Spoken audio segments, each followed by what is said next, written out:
What's up, everyone? Welcome to the Metal Maniacs Podcast Presents The Last Week on Earth. I'm your host, Jay Ingersoll, and I'm here, as always, with my co-host. Man who needs no introduction. It's your boy Mod. Nope, none at all.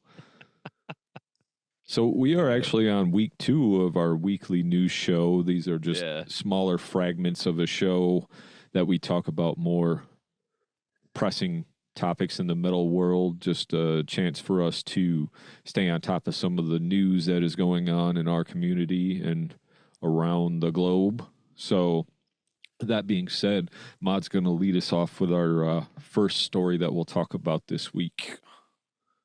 Yeah, this one has been going on for about a week, and it kind of made my blood boil as I'm learning more and more about it, but it's the announcement that Death Angel has had to drop off of the Wasp tour that they were going to be in support of.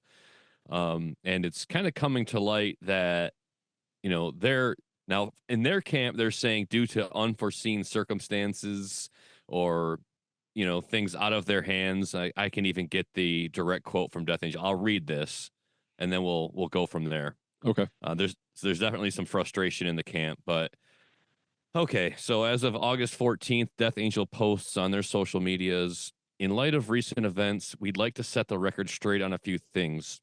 We unfortunately had to drop off of the Wasp tour due to various unforeseen circumstances and numerous scheduling conflicts that arose. We are more than appreciative of Blackie Lawless and the entire Wasp camp for so graciously giving us the opportunity and wish them a very successful tour.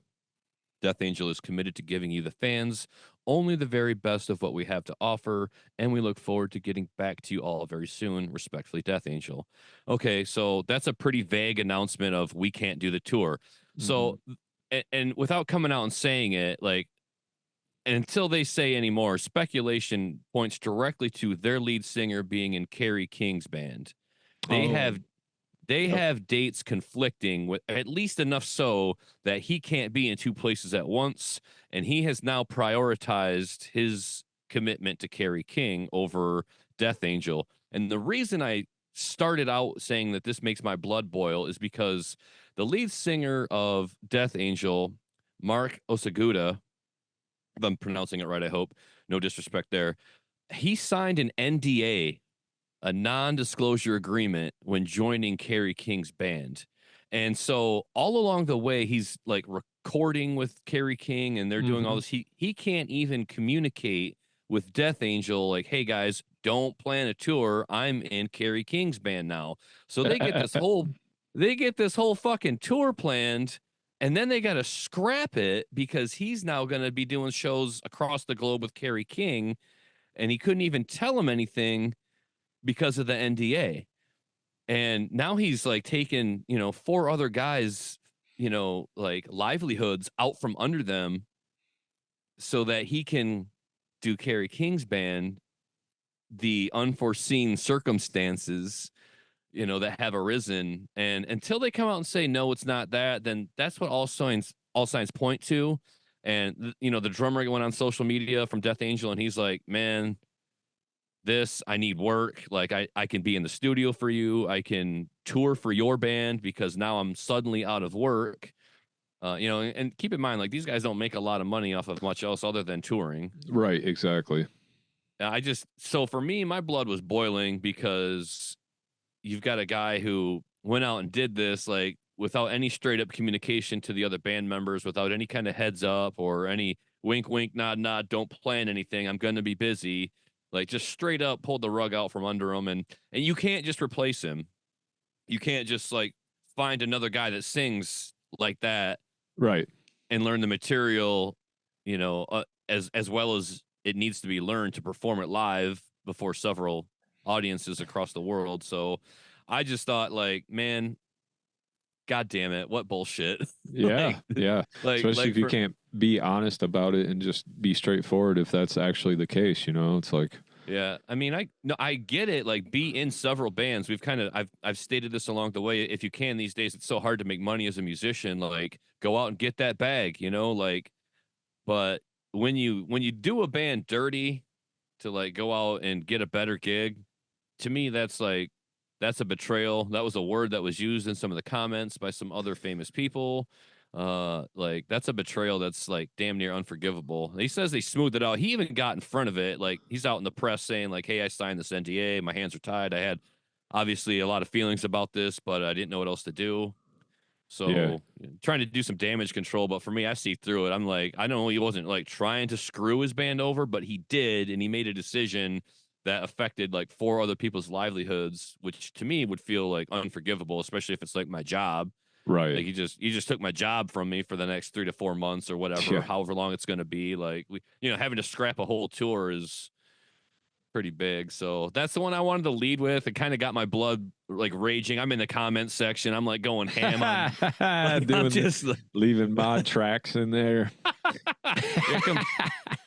Come find me. Starting some arguments. I'm on a podcast. Come find me. Yeah, I've seen a few inflammatory remarks regarding that situation. So not on other people's comments, just on the fact that even one of the guys in the band was commenting on it about how it was a toxic situation. And so like, dude said he like talked it over with some of the band members, like emailed them and then talked to them later, like circled back after they had some time to like wrap their heads around it. And I still think even then it's like just the sort of thing where it's like you don't want to piss off your lead singer, right? Like, what are you gonna do? Right. What are you gonna do? The guy's been in since the beginning. You don't like he's kind of the face and name. Yeah. For the most part. I mean, they've gone through some drummers, but I think by and large it's like the core of the band is still intact. They've put out some really strong releases lately. Like I catch singles here and there on the satellite, and I'm like, this is some thrash metal with some bite. This is the way it's supposed to sound. So they definitely are a good current thrash metal band. I hate to see it happen to them. I hate to see anything negative happen to them. So I hope they bounce back from this, and it's just like a bump in the road for them. Yeah, they were just playing like last year too. So they're road dogs. Something to do with that.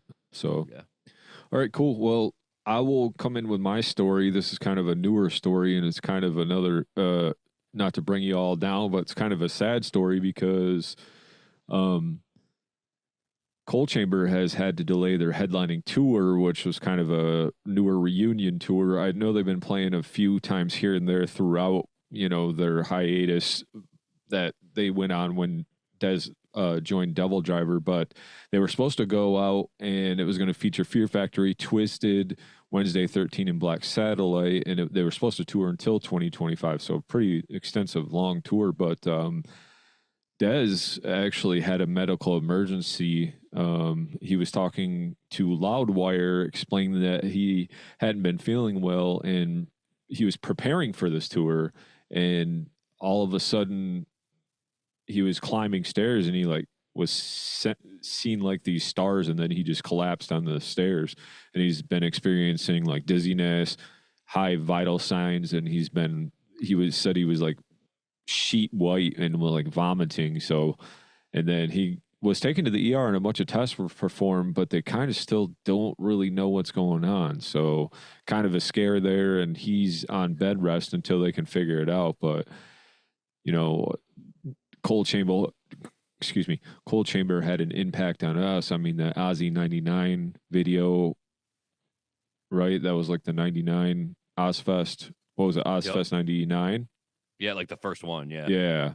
And we actually had talked about that before, but I couldn't remember the year. But I remember you were a fan back then. Then we seen him live a couple times. And, obviously Devil Driver's really cool band too. I slept on those guys for a while, but they're a really cool band. But just sad to hear because, he said he was doing all this crazy stuff too, like running miles a day to get prepared for this tour. And, and all of a sudden, then something just like this happens. So, his message was kind of like, just appreciate what you have because you never know, it could be taken away. So, I mean, at the light at the end of the tunnel, we hope he gets well soon and makes a full speedy recovery and they figure out what's going on because he is a good talent and a great face in metal. Yeah, it sounds like he's kind of lucky that his significant other, Anastasia, was right there with him to call 911 and get him like fixed up immediately. It sounds like they postponed the tour until March 2025 while they kind of navigate the health concerns and nail down what exactly is wrong with him. Definitely wish Dez well. Seen Devil Driver live, seen Cold Chamber live.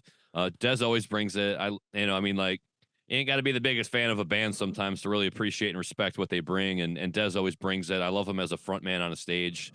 I love him as a representative of metal. And he's getting a little older now. Like, I don't know how old he was when Cold Chamber started, but we are like, about 30 years removed from that time. So the man's in his 50s, almost 60 probably. I'd have to be sure, but yeah, he's probably mid 50s to 60 right now. So when shit like that starts happening, man, that's like, like that's scary. It's sad, and hopefully they figure it out. Like, no big deal. But yeah, I mean, when you're getting dizzy and passing out and got to lay in bed, like that's a time to like kind of reflect on everything. Like, how much longer am I going to do this? Is it worth it to run 6 miles a day and do 2 hours in the studio every day? Can I even tour anymore? Like, yeah, he's 58. Yeah, I figured he was right in there. Yeah, it sounds right. Yeah, so yeah, definitely well wishes for him. Hope he gets well soon. New dates. He's been doing that for a while, huh? Yeah. Wow, and he's still playing metal. Hell yeah, nice. It looks like, and if all goes well, it looks like there's a pair of dates at the Machine Shop in April on the 11th and the 12th of April 2025. So there you go.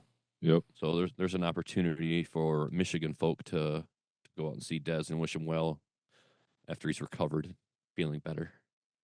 Hell yeah. All right, I'm going to get into some new releases that came out this week in the metal and hard rock world. So just so everybody is aware, here we go. So we got Avernus, Grievances. We got Berenice EP, Blind Monarch, The Dead Replenish the Earth. We got a 25th anniversary edition of the old Creed Human Clay. And I wasn't even going to mention that, but not going to lie, I rock that CD. So I fucked with it, but I can't, like, my tastes have kind of grown and changed a little, or just grown. I just can't really listen to too much of that anymore. Mark Tremonti, though, phenomenal guitarist. And I can still listen to some of that album for sure, but I can't listen to it at length like I used to. I used to play it quite a lot. You guys could beat me up in the comments section, former Creed fan, but I'll still listen to the first one all the time, actually. The second one for me, the production was way better. The first one, good songs, but raw production. It definitely was better, but there's a few good songs. I can't listen to the songs that are on the radio and shit all the time, but I hate it. Good hard rock first time. But anyway, some 25th anniversary edition. I only bring it up because of that. Dark Tranquility. I almost listened to this today. It's called End Time Signals, but I will get around to this because this will be probably an album we will talk about towards the end of the year, I'm sure. But I would like to get into that. I'm very curious to know what that sounds like. We got Esrigan, Abart. We got Extinction AD, To the Detested, Falling in Reverse, Popular Monster. Heard some reviews about that, but we'll skip that. Gel, Persona, Hail Darkness, Death Divine, Ritual, The Story of Mr. Bogd, Part 1, Stone Jesus, The Harvester re-release, Stone Jesus, Seven Thunders Roar re-release, so a couple re-releases, Thermality, The Final Hours, Thought Crime, Connection Anxiety, Between Inverted Worlds by Trench, and then I've Hunger, Retaliation. So so a lot of stuff I'm not too familiar with there, but I am familiar with the Dark Tranquility as a group, so I'm looking forward to listening to that. The Falling in Reverse, I've seen them. I'm familiar with that, but that's whatever basically. And then the rest of the stuff, I'd have to have somebody tell me, oh, check that out. So if anybody listening is hip to one of these bands that we don't know, let us know which one of these albums you think we should listen to, because I will give it some time. Drop it in the comments. Let us know what's going on.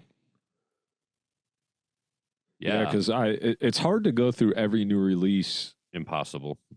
I'll just say that comes out every week. Even sitting there and skimming through the ones that you might want to listen to the whole albums. At first, at the beginning of the year, I was doing that, and now I can't even do that. I have to just listen to the stuff that comes across my radar. So because it's just too much. You sit there for hours just combing through stuff to listen to. So sometimes I'd like to let the album get a little bit of time underneath it, and then see which songs are getting like the most plays, and then you can just kind of skim.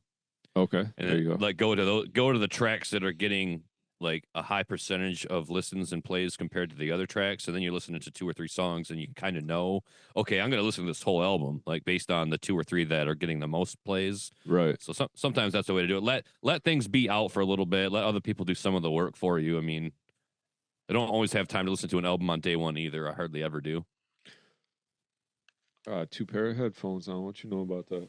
Damn, I didn't even notice you had that much drip. No, that was my Bluetooth headphones. I didn't realize. I wear them around my neck at work all day or like on my ears, so I didn't even really realize they're on my neck. I was upstairs working on some stuff. So, well, all right, cool. Those are the new releases. What you got for another story for us? Yeah, this is another one that kind of it just kind of sat in my craw funny. And I don't know, it's so publications coming out from an interview with Randy Blythe of Lamb of God saying, he's going to threaten to sit down in a chair on stage if he feels like the crowd is too involved with their cell phones instead of like engaging with the band on stage. And on the one hand, I get it, like that it's lame playing in front of like a bunch of people that are just standing there recording you. But at the same time, I'm just kind of like, bro, like you got to go on stage and you do you no matter what. Like if it's 20 people in the bar and half of them are drinking and not listening to you, or if it's a crowd of 1,500 or 15,000, like you still got to bring it. That's your job. We've already paid the money. Doesn't matter what we do. Like if you go up there and sit down in a chair for everyone else that is engaged and involved, you've just made it a drag for them. Yeah. And like further, like I'm one of those guys who I sit in the back. Like I'm too old for this shit is a phrase we use. Like I'm not in the mosh pit. I'm not crowd surfing. No wall of death for me. Like no hugging the barricade for me. Like I'm back of the bus, Timmy, like recording from my seat a mile away, and I'm not hurting nobody because I don't hold it in front of nobody. I prop it like right here in front of my torso, and I don't watch through the screen. I watch to make sure I have the frame of the shot, and then I watch with my own 2 eyes what's happening on stage, and then I just record for a song or two. So for him to sit there and tell me like I'm not engaging, it's like, well, no, this is the best you get from me. Right. Like this is me engaging with you, bro. I'm sorry if that's not good enough for you. And if you do want to sit in a chair, by all means, go ahead, Randy. Now, having said all of that, I gotta say I'm a huge fan of Randy. I love him as a person, as an artist. I love his sense of humor.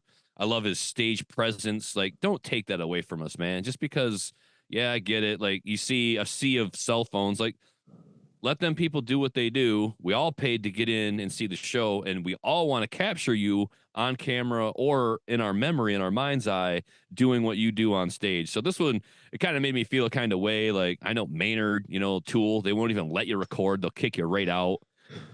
Like if you got a camera going during Tool's set, they got people like lurking through the audience to take you and your phone away from, out of the show, which is kind of bunk too. Like I don't like the artist telling me how I have to sit there and enjoy the show. Like that part is for me and me only to decide. Quit taking my agency away from me. Quit taking my autonomy away from me. Like just let me enjoy the show any way I want, man. Like I also think it is we kind of had talked about this when Jeff Bryn was on the show. Okay. And I think it's a generation thing because we didn't have that when we went to concerts. So, yeah, I mean, maybe we're not used to it, but if you have younger fans and that's all they know and they just want to record the show and watch it back later and show all their friends that they went to Lamb of God, on the other end, like I get it on his part, but, to play devil's advocate at the same time, just let people enjoy the show. They want to enjoy the show and be happy they're there paying money to check you out, and I don't mean that in a, malicious or ill intent behind that, but that's just kind of the way I see it. I agree with you 100%. Like, yeah, I paid for my ticket. I mean, I get it. I'm not a mosher either. I used to be, but I also didn't have a cell phone when I was out moshing, doing all that shit. So yeah, I mean, on one hand, I want to agree with Randy in terms of people that are doing this obnoxiously. They're holding the phone up in front of other people's view. Like, I get it. Have some concert etiquette, like have some self-awareness. Don't sit there and record or have the light shining on the artist, and get an Axl Rose right to the face, because like nobody wants to see them lights when they're trying to perform like that. Like, so on the one hand, I want to give him I want to say I see where he's coming from, but Yeah, by and for sure. large, like, just let people do what they're going to do, and you still got to do you every day, 100%.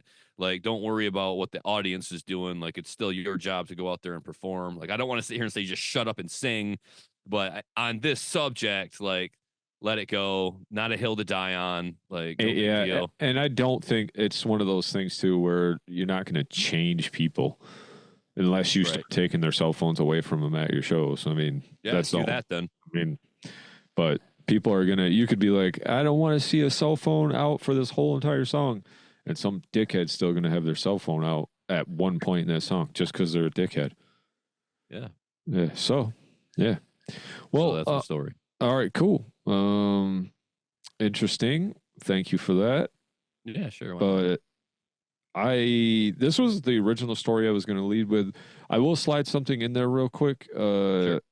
One of my other stories was going to be Nail Bomb is actually doing a reunion, and that kind of coincides with the Sepultura episode that we had just released this last Tuesday.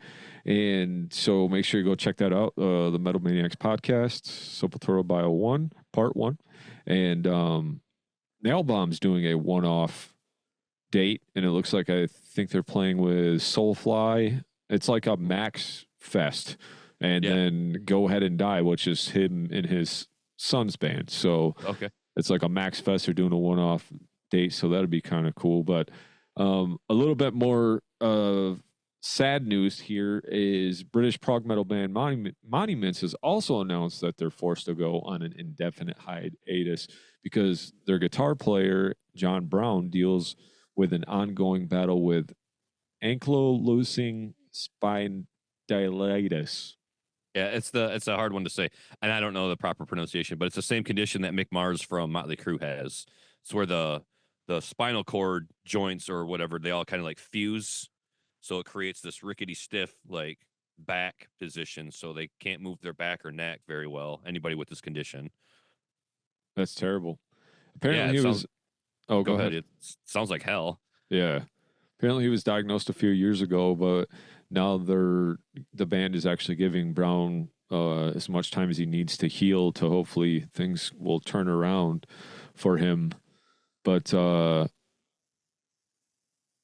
he wants to get the condition under control or get it into the right direction. So it's probably a lot easier if they not in a van and touring all around. So, and he is just a big part of that band. I know a lot of people look up to John Browne as far as a guitar player, a writer, as far as the like kind of gent subgenre, you could say too. Like his name is right there among all the other guys, Mark from Periphery and, when you think of gent, like he is one of the dudes. And Monuments is actually a really badass band. And I had this recording course, and John was in it, and just a real nice, down to earth dude, real cool, knowledgeable dude, and one hell of a guitar player. So kind of sucks that I gotta give sad news, but get better, dude. Yeah, I mean, if I've learned anything or witnessed anything over the years, it's that while it is a degenerative condition and there's no cure for it, we have seen Mick Mars continuously go out there at a very old age too, until he finally decided he had to retire from the touring life, which enter in John 5, now playing guitar for Motley Crue.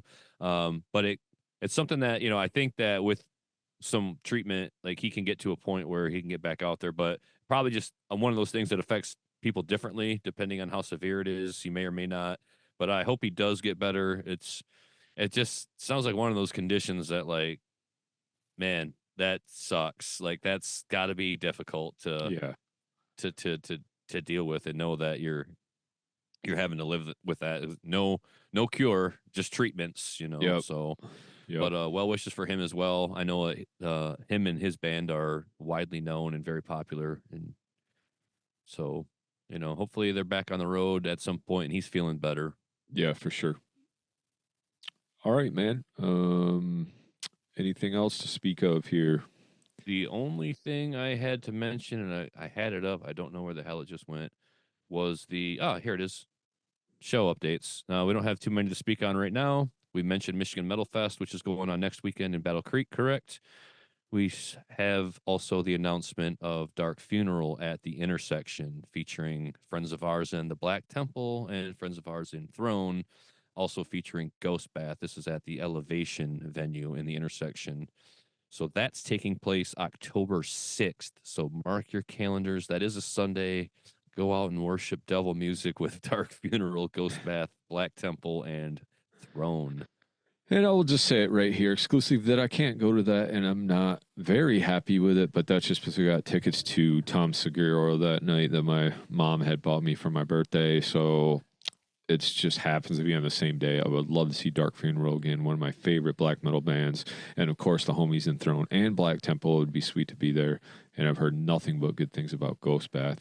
As far as like other local releases, Accuser of the Brethren just dropped their video Glassjaw, so make sure you guys go check that out. Real badass video, and I just really like those guys because they're awesome dudes, and they mean well, and they're out there doing the beat down work for everyone else. So yeah, I should also mention, or we should also mention, that Vestigial did drop their new album recently in the last several weeks, but it's out now. I believe it's Wither, correct? Mm-hmm. So the full length is out there for your streaming satisfaction. They dropped a new video on us as well. Hive Breath was the name of that track. So I believe that was the track. So yeah, I figured we'd only been doing the show for 2 weeks, and this album's been out longer than that. But I still, wanted to get that out there since it is a more relatively new release that they've been working on a long time. So Vestigial with Wither is also out now. Cool. All right. Well, with that being said, any final thoughts? One from me, though, real fast, is bands. If you got shows, if you got releases coming out, you want us to share it on the weekly news show, let us know. We will be posting more about that. So hopefully you guys can see that. We're going to try a few different things to reach as many bands as we can. I got a few ideas, Nick. We'll talk about that after the show. But Sure. yeah, we'll go from there. But that was kind of my last thing, bands. If you got shows or you got new releases, make sure you hit us up. And we're going to keep trying to do this show weekly. Luckily, some news came through. But at worst case scenario, it'll be, might skip a week here or there, but no matter what, Tuesday we'll still have an episode. No matter what, the Metal Maniacs comes out every Tuesday. YouTube, Spotify, all that. Rate, review, share with a metalhead friend. We appreciate all that stuff. So what you got to say, buddy? Anything else? Final thoughts? Yeah, I'll steal it out from under you. Keep it metal. Hell yeah. Peace.